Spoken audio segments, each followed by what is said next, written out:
So there was a time that I donated blood, and so the guy who collected the blood sample, he collected like 500 mils. So what you see as what we call a pint of blood is estimated to be what you find in sachet water, that's pure water. All right, that's about 500 mils. So the guy took it in like 5 minutes or slightly below 5 minutes. He wasn't supposed to take it that fast, so maybe he was very busy or something. And so I now started feeling my heart really racing fast. That was just 500 mils. It's just I was done fast.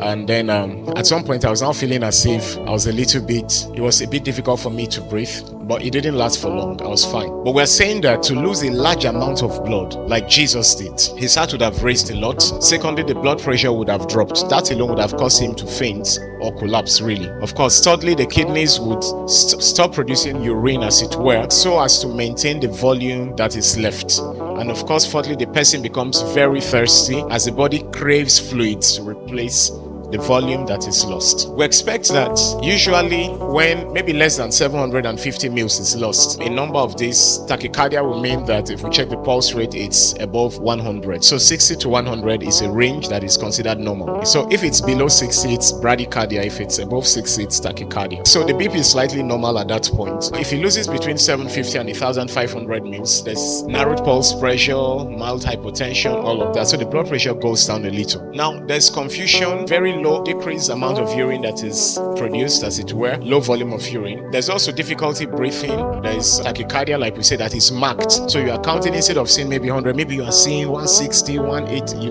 like very high. That's the point. If 1.5 to 2000 mils, that's about 1.5 to 2 liters is lost. And of course, if it's above 2 liters, in fact, altered consciousness, cold, clammy skin, a number of those things. We are saying that Jesus most likely would have lost, he was most likely between here, would have lost at least 2000 mils of blood. But I'm sure he lost way above that. He would still continue to the cross.